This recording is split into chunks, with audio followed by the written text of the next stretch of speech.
ఓం వృషభధ్వజాయ విద్మహే గృణిహస్తాయ ధీమహి తన్నో దక్షిణామూర్తి ప్రచోదయాత్. ఓం నమః ప్రణవార్ధాయ శుద్ధజ్ఞానైకమూర్తయే నిర్మలాయ ప్రశాంతాయ దక్షిణామూర్తయే నమః. చిద్దనాయ మహేశాయ వటమూలనివాసినే ఓంకార వాచ్యరూపాయ దక్షిణామూర్తయే నమః. గురవే సర్వలోకానాం బిసజే భవరోగిణం నిదయే సర్వవిద్యానాం దక్షిణామూర్తయే నమః. గురవే సర్వలోకానాం బిషజే భవరోగిణాం నిదయే సర్వవిద్యానాం దక్షిణామూర్తయే నమః. శ్రీ గురుభ్యో నమః. నిత్య జీవితంలో చాలామంది కష్టాలు సుఖాలు రెండూ అనుభవిస్తూ ఉంటారు. సుఖం వచ్చినప్పుడు పొంగిపోతారు, అలాగే కష్టాలు వచ్చినప్పుడు నానా ఇబ్బందులు పడుతూ ఉంటారు. కర్మానుసారంగా కష్టసుఖాలు తప్పవని శ్రీకృష్ణుడు భగవద్గీతలో చెప్పాడు. అయితే దక్షిణామూర్తి పటాన్ని ఇంటిలో ఉంచుకొని ప్రతిరోజు దక్షిణామూర్తి స్తోత్రం అని పఠిస్తూ కష్టాలు తీరతాయని, వాటి ప్రభావం తగ్గుతుందని పురాణాల ద్వారా మనకి తెలుస్తోంది. మానవ జన్మ అన్ని జన్మలలో కంటే చాలా ఉత్తమమైన జన్మ. ఏది మంచో ఏది చెడో నిర్ధారించడం మానవ మాతృలకు మాత్రమే తెలుసు. మానవ జన్మ మాత్రమే జ్ఞాన సంపాదనకు మోక్ష సాధనకు ఉత్తమమైన జన్మగా దేవతలు కూడా అంగీకరించారు. అటువంటి మానవుల దుఃఖాలను తొలగించి కష్టాల ప్రభావాన్ని తగ్గించే ఏకైక దైవం గురు దక్షిణామూర్తిని ఆధ్యాత్మికవేత్తలు పలు వేదికల్లో చెప్పారు. అందుకే ప్రతి ఇంటిలో దక్షిణామూర్తి పటం ఉండాలి. ప్రతిరోజు ఆయన స్తోత్రాన్ని ఎవరు 10 నిమిషాల పాటు పఠిస్తూ ఉంటారో అలాంటి వారు తెలిసి తెలియక పాపాలు ఏవైనా చేసినట్లయితే అవి నశిస్తాయి.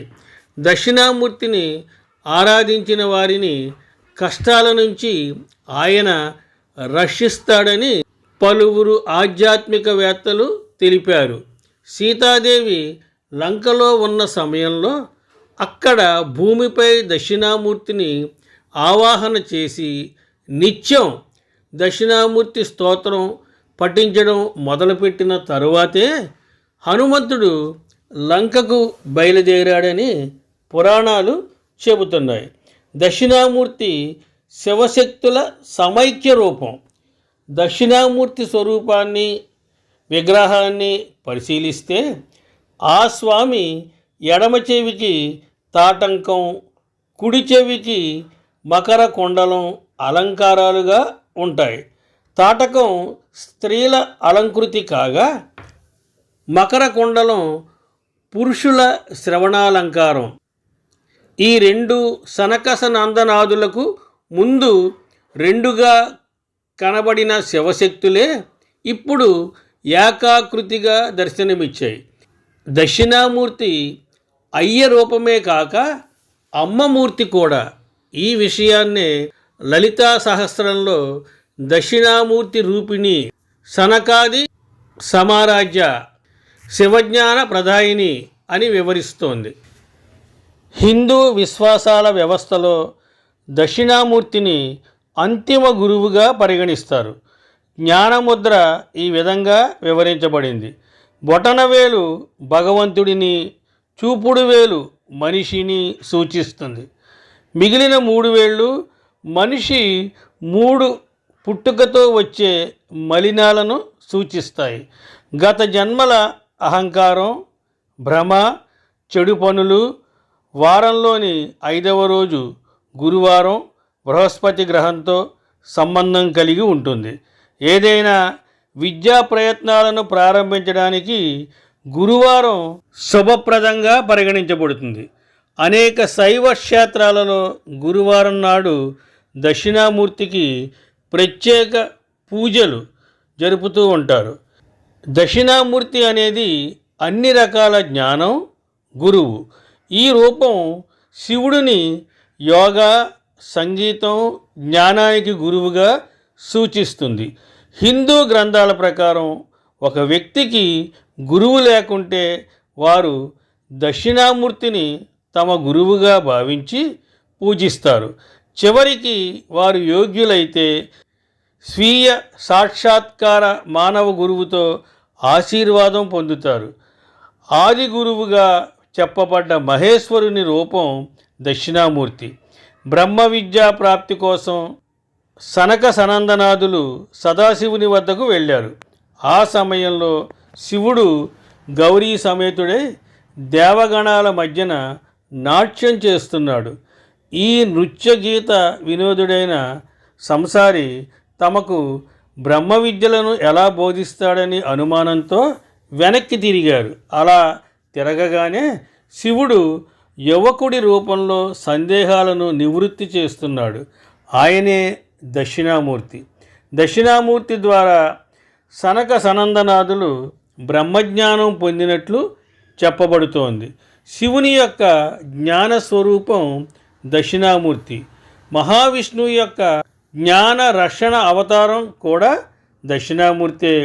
వశిష్ఠుడు కూడా తపస్సుతో దక్షిణామూర్తిని ప్రత్యక్షం చేసుకుని బ్రహ్మ విద్యను సంపాదించాడంట.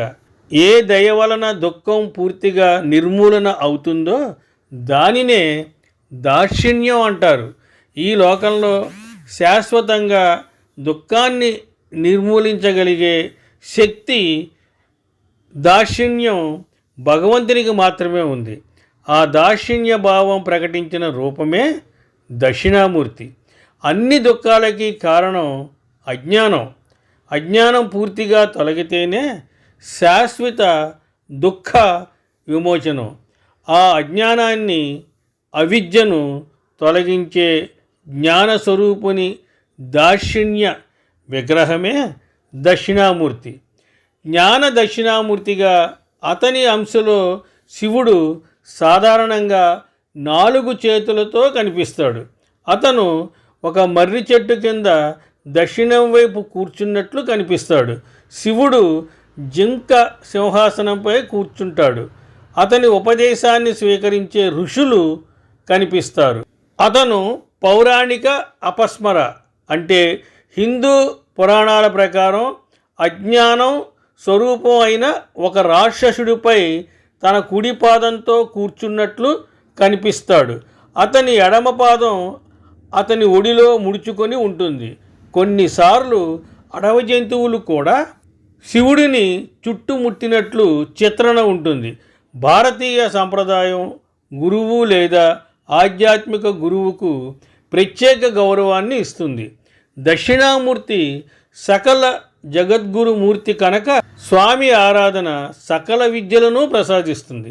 ఐహికంగా బుద్ధి శక్తిని వృద్ధి చేసి విద్యలను అనుగ్రహించే ఈ స్వామి పారమార్థికంగా ఈ తత్వజ్ఞానాన్ని ప్రసాదించే దైవం. స్వస్తి, శుభమస్తు.